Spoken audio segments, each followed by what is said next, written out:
Well, it's another beautiful day full of positive news. Let's go ahead and read some of the top headlines here from the New York Times. This is just from today. We have live coverage of the Canadian protests. We have the hate crimes trial for the Arbery killing. We have the coronavirus pandemic. Well, those seem like delightful topics to read about. Scrolling down a little bit further, we have other lighthearted topics like the Ukrainian crisis and a potential war with Russia.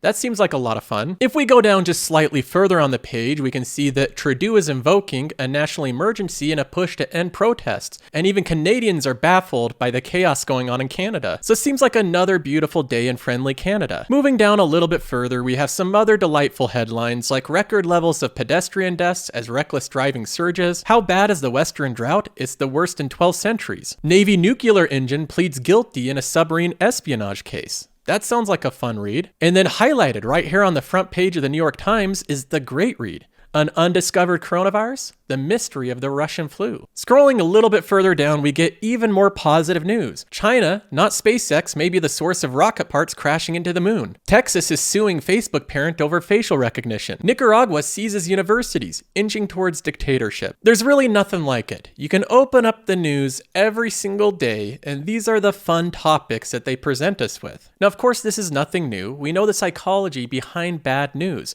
the reason that it continues to dominate the headlines. News organizations have figured out a long time ago that people are more drawn to negative news, to depressing stories. Without even realizing it, for whatever reason, we're drawn to this stuff. We like focusing on it. Peter Lynch talks about this phenomenon of negative news and how it relates to investing. He specifically outlines that way back in the day, when really the only outlet for negative news was cable television, investors started to become concerned every single weekend after their 5-day work week. On the weekends, they would watch cable TV, they'd get scared after watching cable TV, and then they would sell stocks on Mondays. And Peter Lynch realized the correlation between bad news over the weekend and selling stocks on Monday. In fact, from 1955 to 1985, the stock market went up a grand total of 1,000 points, but it was down 800 on Mondays. So it was therefore up 1,800 on non-Mondays. It wasn't an accident. The stock market went down. October the 19th, 87 was a Monday. People over the weekend become economists and portfolio strategists. Have you seen that happen recently? A lot of people give you their in-depth economic update. People are suddenly becoming economists. Have you had a lot of sudden experts on Russia and Ukraine give you their in-depth analysis on the situation? Focusing on weekend news causes people to morph from investors into economists. People morph from investors into foreign affairs experts. It might seem new to us. If you're a younger investor, new to the market, it might seem like all of this stuff is new and groundbreaking. And while it's new for us, these type of concerns have existed all throughout history. I think it's very valuable. I think while younger people are better investors is they're not worried. They haven't heard about all these crises. And they're with children. I think if you don't have any kids, you got to rent some kids for the weekend. Get a 7-year-old and ask him if he knows about the money supply, how fast it's growing. Over the past 2 months, we've had tons of people talk about the money supply, causing massive amounts of inflation. And Peter Lynch is saying, ask a child, an 8-year-old, what is their opinion on the money supply? Ask him if he knows about the shape of the yield curve is the wrong shape of the yield curve. Ask an 8-year-old what their opinion is on the inverted yield curve. See what answer they give you. Or that we're 48.3 months into the economic recovery and the average recovery lasts 52.3 months. Ask an 8-year-old if they know about that. 8-year-olds have a very high expectation about the next 20 years. That's what you need to do. The more you get away from 8-year-olds, the more you get away from 11-year-olds, the more you start reading these crazy things you read over the weekend. He points out that children are naturally optimistic. They look forward to the future. In their eyes, they have no concerns, they have no stresses, they have nothing to worry about. We don't become pessimists and cynics until we become older and read the New York Times and the Wall Street Journal. Then we start becoming worried about everything that goes on in the world. And Peter Lynch thinks that this cynicism actually makes you a worse investor. I don't worry about that. I know we've had 96 years of century, and the market's fallen 53 times. We've had 53 declines of 10% or more. So 53 declines in 96 years. Once every 2 years, we have a 10% decline. Once every 2 years, we have a 10% decline. So basically, every year, we have a 50% chance of having a 10% decline. This isn't something unusual or out of the ordinary. Of the 53 declines, 15 have been 25% more. So 15 in 96 years, about once every 6 years, the market falls 25% more. That's what we call a bear market, you know that. And it's going to happen. I don't care when it's going to happen. Why aren't people shocked when Peter Lynch says that?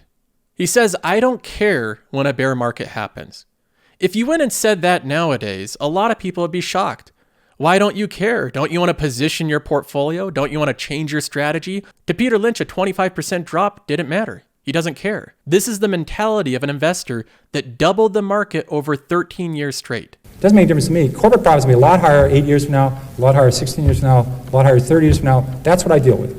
He focuses on corporate profits, i.e. the earnings growth of companies. He buys holdings in companies that will earn more money 8 years from now and 16 years from now. And he doesn't get scared out of those positions because of the ongoing short-term fears. Now, I know that all this news is really concerning, but for an investor, this can actually be an opportunity. When there's big scary news in the headlines, like Russia and Ukraine, when there's news of potential recessions, when there's this type of really concerning news, in some cases it can mean opportunity. And to help me find opportunities in the stock market, I developed a new tool. It's called the Dip Finder.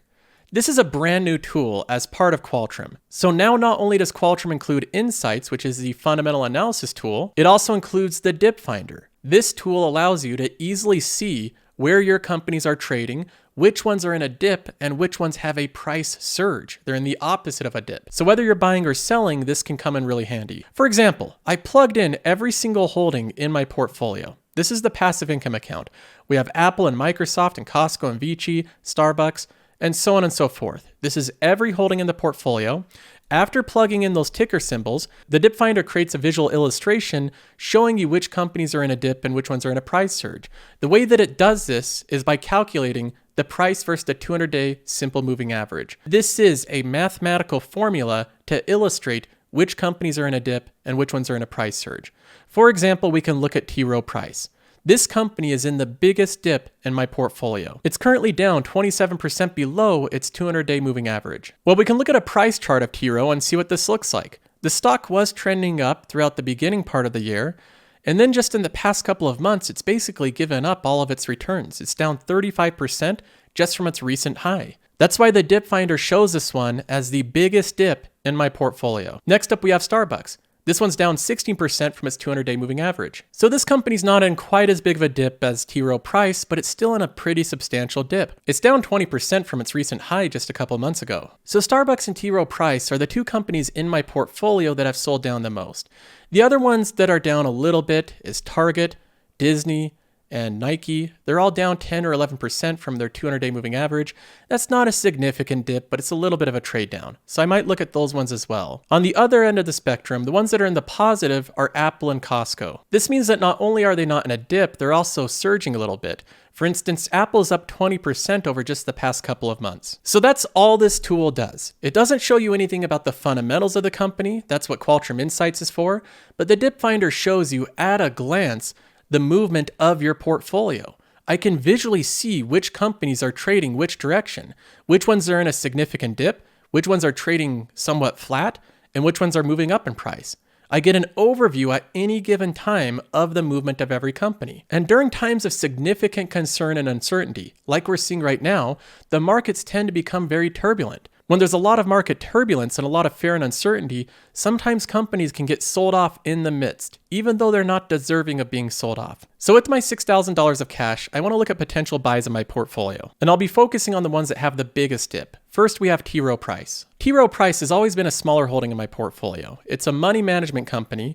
So far, it's given decent gains, but with this sell-off, it might be a new opportunity. If we look at T. Rowe Price and Qualtrim Insights, and again, all this software is available as part of the Patreon. You can try it out for free. There's a link in the description. It comes with a free trial, so there's no risk with it. But you can plug in T. Rowe Price and look at some of the fundamentals here. The company trades at a really reasonable valuation. It's an 11 forward PE. So it trades at a relatively low PE ratio. They're growing their revenue over time. They're growing their EBITDA very quickly. They're growing their free cash flow very steadily. They're growing their net income as well. So everything looks good in terms of their current trends. They have no debt to speak of. This is a completely debt-free company, and they have currently $3.4 billion of cash. So this is a cash-rich business, and they pay a steady growing dividend with special dividends given out every once in a while. Now, if we look at the earnings per share of this company, we can see that they're growing their earnings at a rapid pace. This is incredibly fast earnings growth, and this is probably why the stock has done so well up until recently.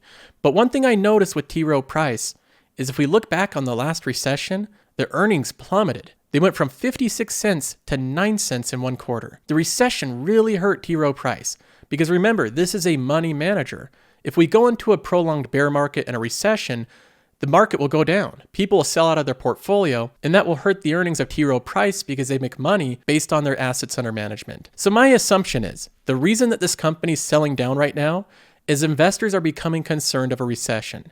If we have another repeat recession of 2008, we could see the EPS plummet like it did back then. I assume that's investors' biggest concern about this company is the potential for recession or a prolonged bear market. Now, outside of the earnings, this company is also doing share buybacks. They went from 245 million shares in 2017 to 226. Overall, T. Rowe Price is a fundamentally strong, attractively valued company that's been growing its earnings like crazy. So I think the big question, at least in the near term, facing T. Rowe Price is, do you really think that we're on the verge of recession?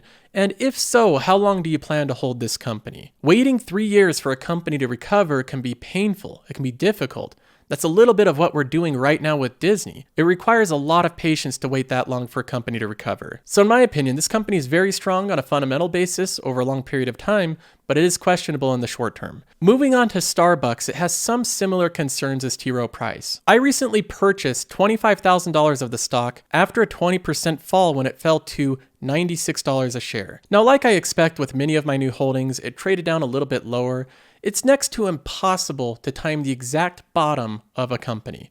Trying to buy it the day that it trades down the most is something you're just not going to be able to do. So I bought it at $96 a share. It's traded down to $93.65, so it's down a few percentage, and it could go lower. Maybe the company will trade down to $90 a share or $85 or $80. That's something that's a possibility. If Starbucks continues to trade down into the 80s and the low 80s, I'm going to be deploying this $6,000 into Starbucks and increasing my position size, compounding my share count. Right now, the company's facing all sorts of bad news and concerns of recession, concerns of logistics, concerns of inflation. There's lots of things this company's facing, but I see a lot of positive catalysts in the future. So I may be buying a little bit more of T. Rowe Price as this one trades down, and I might also buy more Starbucks. This is one I'm going to be watching very closely over the next year. If it trades down into the low 80s, I will be buying more of this company. I am very confident in its future prospects outside of these short-term concerns. I think that soon enough, Starbucks will return to its recent high of 126. This company has incredible earnings growth, great brand value, same-store sales comps that are growing year over year. It has 20% growing app usage and better user lock-in. And while all that's happening, the Omicron virus has gone down like crazy. So overall, the economy is starting to open back up. People are starting to travel again. This should be a huge catalyst for Starbucks. Now, going back to the dip finder, we can look at the other companies that are in a minor dip. We have Target, Disney, and Nike. All of these are down around 10 to 11% from their 200-day moving average. Let's first start off with Target. This is a long-term holding for me. I've owned it for a couple of years. I've over doubled my money so far with the company. So at the question of whether or not I should be buying this dip and adding to the stock, we can take a look at the fundamentals. Target trades at a forward PE of 16. That's not necessarily expensive in my opinion. It's growing its revenue, its EBITDA, free cash flow, net income. It has moderate debt, $11.5 billion, and it has $5.75 billion in cash. So it has a little bit more debt than it has cash. Not something we love to see, but I think that's okay. And Target's actually a decent dividend payer. It pays a rapid and consistently growing dividend. Now, one thing that's interesting about Target is the earnings per share graph, and this is where I actually become concerned. We have the natural growth before 2020, then right at 2020, you might notice something. The earnings per share go up almost double in one quarter. This EPS is double what it was prior to the pandemic. Now, when I look at this, I become concerned that the reason that their earnings doubled so suddenly and went so far above their normal trend was because of the pandemic and the record level of stimulus given out to everyone. Everyone's pockets were stuffed with cash from the federal government, and you can see that people spent that money, and they spent a lot of it at Target. So the earnings jumped up over double what they were prior to the pandemic. Now, while that's a good thing for Target in the short term, I think this creates a difficult setup for them. For them to continue keeping this high of earnings, they have to sell so much just to keep the same store sales consistent with where they were last year. And I think that this boost from the pandemic may actually make it more difficult for Target to keep this level of growth in the future. Their comps from last year are going to be so difficult to compete with. Now, they're also doing a lot of share buybacks over the past couple of years. going from 556 million in 2017 down to 480 million. But overall, I look at Target as a very fundamentally strong company, trading at a decent valuation. This company got a huge boost from the stimulus, and I'm not sure if they're going to continue keeping that level of growth in the future. If we compare Target to Costco, for instance, Costco's trading at a much more expensive valuation. It has a 41 PE ratio, and a lot of people might think that that PE ratio is insane. Why would people pay so much for Costco over a company like Target? But the fundamental difference in their business model is Target earns its money through selling products. Costco earns its money through memberships. So while Target has to continually sell more and more every single year to grow their earnings, Costco has to sell more memberships. And once they have the members, they continue to earn that money from them every single year, especially with price increases. So you might notice that Costco's EPS growth doesn't look as dramatic as Target's, but that's because more of their earnings growth is tied to memberships than it is product sales. Costco has intentionally low margins, and they earn their money through memberships. And I think that huge difference in business model makes it so that Costco's earnings growth in the future is far more reliable. Now, the other companies in a meaningful dip were Disney and Nike. Disney is a company that I already have a substantial holding in, $21,200. This one has been struggling. It's recovering from the pandemic, it's growing its earnings. It's a long-term story, and I'm still bullish on Disney, but I'm not really adding at these prices. If the dip finder shows that Disney continues to sell down and it just goes down further and further, I'll continue to look at this company. But as of right now, with it trading at $150 a share, I think there's better opportunities. And then Nike is the other one that's in a minor dip. Nike's a small holding of mine. I only have a few $1,000s in it, and it's remained a small holding my entire portfolio life because this company is always fundamentally expensive. If I look at it, it has a forward PE ratio of 30. That is a very high PE ratio for a clothing company. That's more expensive than Apple and Facebook and Google. It's a very expensive company based on a PE ratio, and it's expensive based on a price to sales ratio of 4.7. So Nike remains fundamentally an expensive company. You combine that with the fact that they only have moderate revenue growth, moderate EBITDA growth, moderate free cash flow growth, and it doesn't look super appealing. The EPS growth is moderate and consistent. Nike is a very wide moat company, very unlikely to be disrupted. I think this earnings per share growth will go on for a long period of time, but this just isn't fast enough earnings per share growth for the company to be priced what it currently is. The company also has a very solid balance sheet, $15 billion in cash, $9 billion in debt, a net cash position of $5.69 billion. So Nike remains a fundamentally strong, wide moat company that will continue to grow in the future, but it's just trading at too high of a price. Even with this dip, I think this company is too expensive. So I won't be adding to my Nike position. For now, this one is just a hold. So after looking at the dip finder and seeing which companies have traded down the most in my portfolio, I see the biggest opportunity in T. Rowe Price and Starbucks. That's the reason that I originally invested in this company. If Starbucks continues to trade down, I'll buy more of it, and I'll be buying a little bit more of T. Rowe Price. Both these companies, of course, are vulnerable to a recession. Both of them will likely trade down during a recession, but they'll be able to outlive any recession. Starbucks only had minor revenue declines during the last recession, and T. Rowe Price has zero debt and billions of dollars in cash. This company will be able to make it through a recession. So in the short term, that might be a concern, but right now, I still think, even with those possibilities, that both of these companies are currently undervalued. Now, if you want to try out this software and plug in your own portfolios, your own holdings, and see how it looks, you can do so for free. There is a free trial. You join the Patreon, you don't pay up front, you have a free trial, you can try it out and see if you like it. I'll put a link to the Patreon in the pinned comment. So my strategy has not changed. I'm going to continue looking for opportunities, sell-offs, specific dips in companies, and trying to take full advantage of this turbulence. That's all for today. I'll see you in the next one.